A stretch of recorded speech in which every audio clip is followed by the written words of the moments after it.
Welcome to this video on the castes of the Alchemical Exalted from the tabletop role-playing game, Exalted. The Alchemical Exalted, at least on paper, were the very first of the Exalted, but they were not created until well after the Primordial War was concluded. Autochthon, the Primordial who invented and crafted exaltations, designed prototypes, the Alchemicals, but like Gaia, never fielded any exalts of his own during the Primordial War. It was only after his self-imposed exile to elsewhere that he authorized his divine ministers to create champions for their great maker. Unlike in creation, the Alchemical Exalted do not rule in Autochthonia. They are great souls whose valor and patriotism has been proven through several lifetimes before their souls were placed in an alchemical body. The Alchemicals are protectors of the 8 nations of Autochthonia, exemplars of duty, bravery, diligence, cunning, and ingenuity. Every charm they learn is added to their own bodies as a techno-magical enhancement, until their power becomes so great that they become genius loci within Autochthonia, living cities to house and watch over their people. But without further ado, the castes of the Alchemical Exalted. The Orichalcum Caste.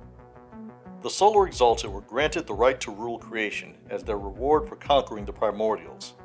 In contrast, the Orichalcum Caste are held up as the first among equals, not only in the nations of Autochthonia, but also among the Alchemical Exalted.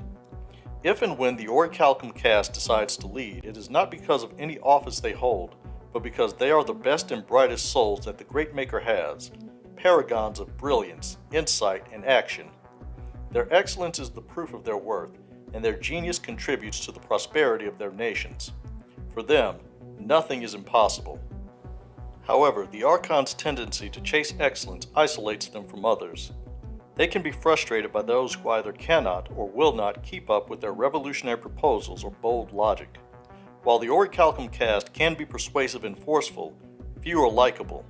So some of the shining ones choose to pursue their works in seclusion, emerging among the populate to reveal some new theory or invention before returning to their workshops and libraries.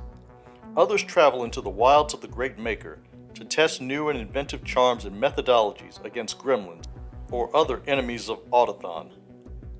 The Orichalcum Caste eagerly embrace physical growth and transformation into metropoli as their natural and sacred duty to perfect themselves in the Great Maker's service.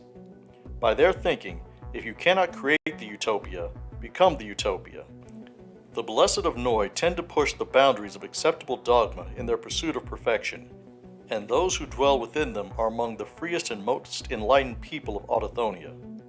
A few of the Orichalcum Caste alchemicals transform themselves into research labs or fortresses, dedicated to the creation of new weapons and the fielding of populate armies against the Void Tainted, which can then be used by the nation-states of Autochthonia. Befitting their sobriquet as the Flames of Autochthon, the Orichalcum Caste prefer to modify themselves with clean, smooth lines, and charms constructed of gold, crystal, and brass, which allow onlookers to see the gears, pistons, lightning, and fire working within them. Speaking of fire and lightning, the Orichalcum Caste is gifted with the ability to enhance their attacks with the pure destructive power of their own essence, which typically manifests as golden lightning. Whether with fist, mace, or diclave, the Archon's attacks are cloaked in an aura of energy that can have catastrophic consequences for anything, or anyone, they strike. The Moonsilver Caste. The theomocracy teaches that the Great Maker intended for his ideal society to function like the gears and springs of a clock, each moving independently yet in perfect harmony with other parts. But if such a state were possible, the tripartite would have no need of the regulators to enforce the laws on the populate and the tripartite, or the Moonsilver Caste, who serve as intelligence agents, saboteurs, scouts, and assassins for the nation-states of Autochthonia. The Proteans technically serve 2 masters, the tripartite and the elders of their own caste, though should there be a conflict between the two, they typically defer to the wisdom of their seniors. As masters of disguise and deception, the Mirror Blades are capable of infiltrating places and organizations with ease and in service to what the theomocracy calls the greater truth. The other edge of the Razors of Autochthon is their function as the assassins of their people and their god. The fear of the Moonsilver Caste has forced many groups of heretics, criminals, and other traitors to implement the most stringent of operational security. Many don't even reveal their identities to one another except in situations of great trust or emergency. All of this caution is at best a delay of the inevitable. As the blessed of Debuk Moon expand their power, their careers reach a critical point.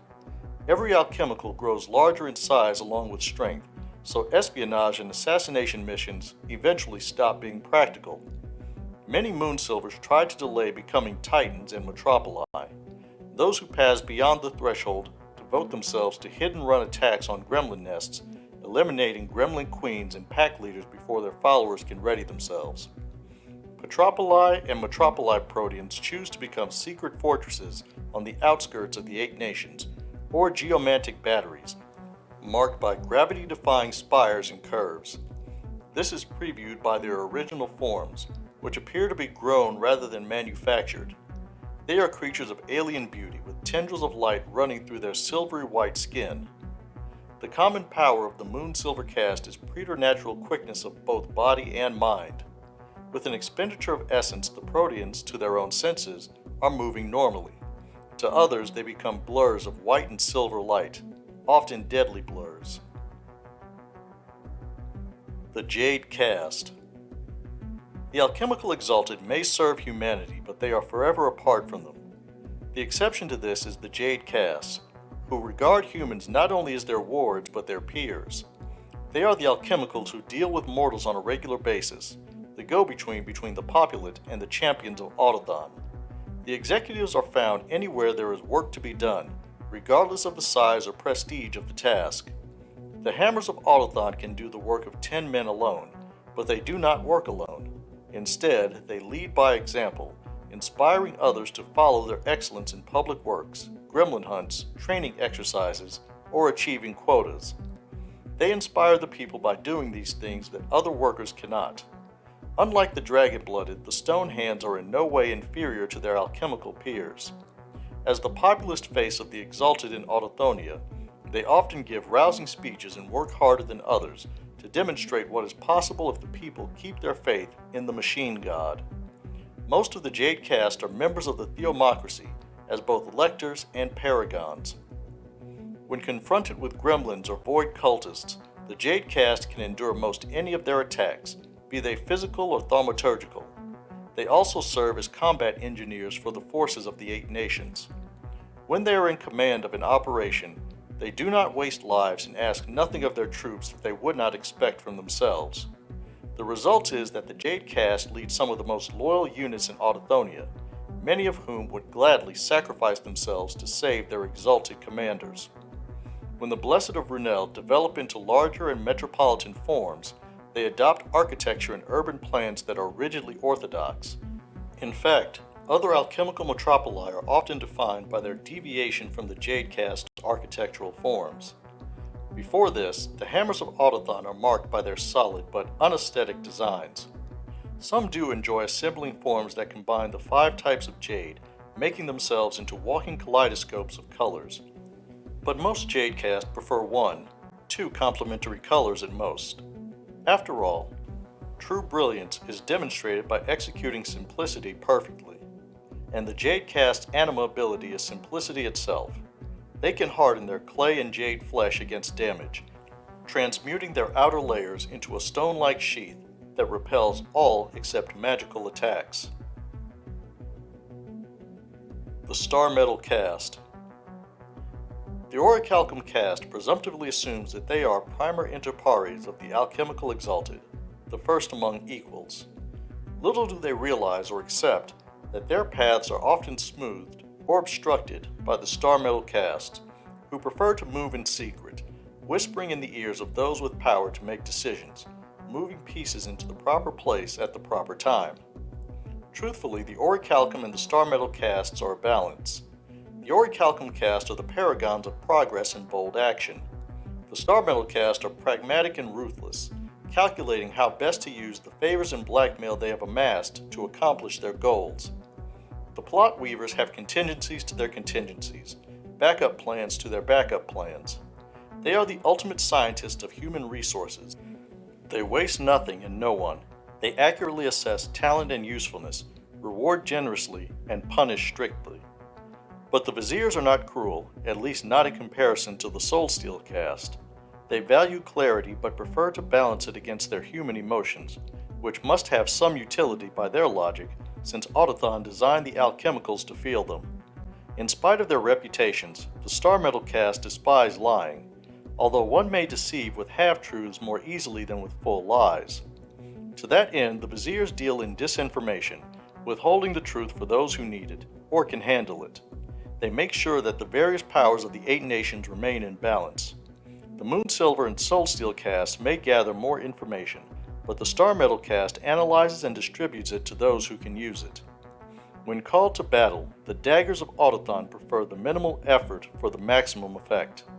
Every stance and movement is calculated for the maximum efficiency while forcing their opponents into disadvantageous positions and movements where they can be easily defeated. Because star metal is the rarest of the 5 magical materials, Elder Starmetal Caste metropoli evolve into smaller constructs and complexes dedicated to research and analysis. These small neighborhoods also develop to subtly socially engineer its inhabitants towards maximum efficiency and also suppresses disruptive ideas. The Blessed of Mog can align their essence with that of the Great Makers more easily than their fellow Alchemicals. As a result, the star metals can effectively flood their opponents with sensory data during battle, making their own attacks seem more effective. This has been compared to a kind of ghostly image of the Exalt, directions from which they may attack, and obfuscates the true killing blows. The Soulsteel Caste. In creation, Soulsteel is a relatively unknown material, one seemingly exclusive to the Death Lords and their minions. Yet among Autochthon's chosen stand the Soulsteel Caste, the Grim Watch, whose duty is to enforce the order of Autochthonia by whatever means necessary. The Soulsteel Caste are distinctive for their preference for black armor and buff jackets.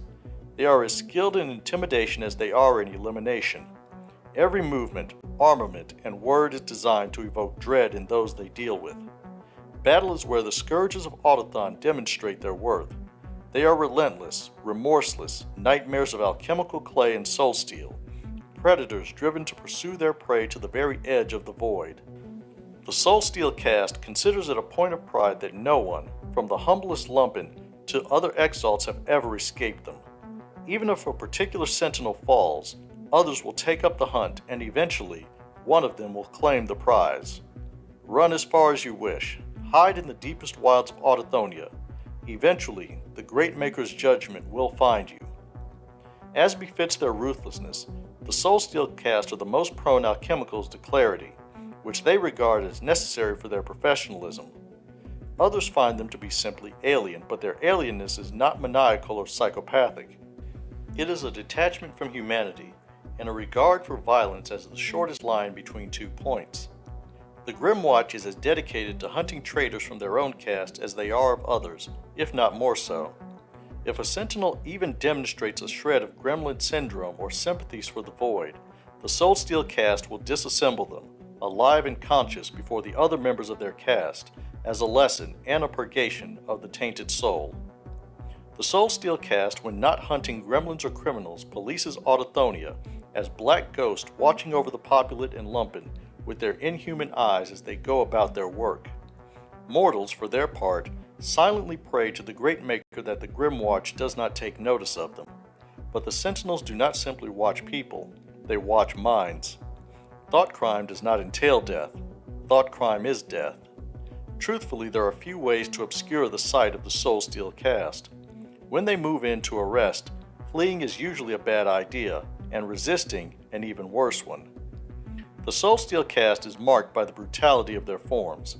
They are primitive and functional, seemingly connected by crude rivets and pins, and hulls that are stained with soot and grease. When the time comes to become metropolized upon them, the Blessed of Ku transformed into industrial prison camps, dedicated equally to punishment and rehabilitation. Some of their inhabitants are the descendants of criminals and exiles captured in raids.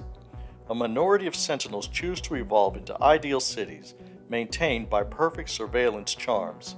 To outside observers, These Soulsteel Caste cities are immaculate and orderly marvels. Beneath the surface, everyone is being watched, and criminals are often punished without mercy. Adamant Caste.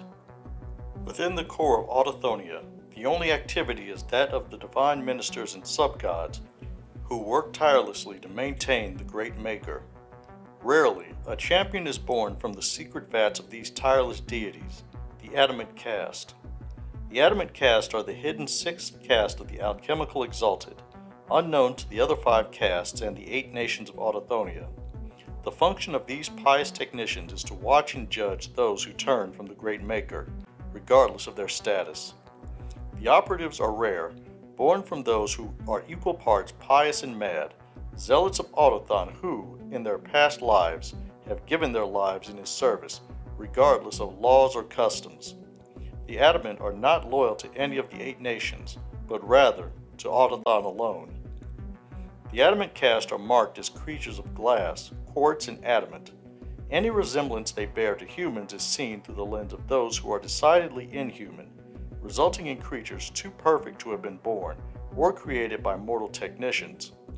When the rare Adamant Caste join the ranks of the Colossi, they serve as chieftains of nomads and expeditions hidden deep in Autochthon's core. When they finally become immobile metropoli, they adopt city charms of beautiful growths of glass and metal, and absolutely devoid of human life, instead being populated by subgods and machines. And those were the castes of the Alchemical Exalted. The Alchemicals were a pretty big reveal back in ye olden days of 1st edition Exalted. Magitech had been teased in creation as the remnants of the glorious First Age, but the Alchemicals, or Autobots as they were affectionately known, rolled in with kung fu transformers and lightsabers and said, "We are here to kick ass and save the Great Maker." And in creation they are about as politically and culturally alien as you can get. Okay, let's sum them up. You take someone's soul, stick it in a gem, and then plug that gem into a superpowered artificial body. You add USB ports to plug and play even more superpowers. You then arm this vat-grown cybernetic demigod with frickin' laser cannons, slug throwers, lightsabers, and because this is Exalted, kung fu. As this demigod gets stronger, they get bigger until they turn into Optimus Prime. After transforming and rolling out for a century or two, they then turn into Nicole from Sonic the Hedgehog, cities with conscious minds. All of this is done in service to a kinder, gentler version of Oceana from 1984, except you are living inside of Big Brother, and he's also dying of cancer. And his cancer occasionally manifests as flesh-eating monstrosities called gremlins. So, is it weird enough for you yet? Well, let's add a little more weirdness to the mix. All of you mortals who are working, worshipping, and dying for Big Brother, or the Great Maker, or Autochthon, are actually his backup date. You see, he really wanted the dwarves of the Exalted setting, or rather, the mountain folk, to be his eternal roommates in the void. But the Solar Exalted, as they were wont to do at the time, got really paranoid, and forced them to swear to stay under their mountain forever. Otherwise, they could join the many other races on the list of things that used to be alive in the Primordial Age. And let's crank the weirdness dial up one more notch just for good measure. One of the Death Lords, the first and forsaken Lion, the Darth Vader of Exalted, wants to invade Autochthonia and eat Autochthon's brain so he can steal the secret of crafting exaltations, then make a shit ton of his own exalts, sacrifice them in a ritual of uber necromancy to bind them as component souls to his own, transform himself into an artificial Malfian, enslave the other Death Lords, conquer creation, and rule eternally as the undead Titan Emperor of a ruined world. Basically, he has a picture of the Lord of Hollows ending from Dark Souls 3 on his vision board. But I digress. The Magitech Soviet Transformers were not to everyone's taste, and I know some storytellers who just refused to touch them. Me, I leaned into the weirdness and gave my players a nice little punch-up with a circle of alchemicals who bore absolutely no resemblance whatsoever to Guyvers and Evas from Evangelion. Anyway, that's all I have for now. Until next time,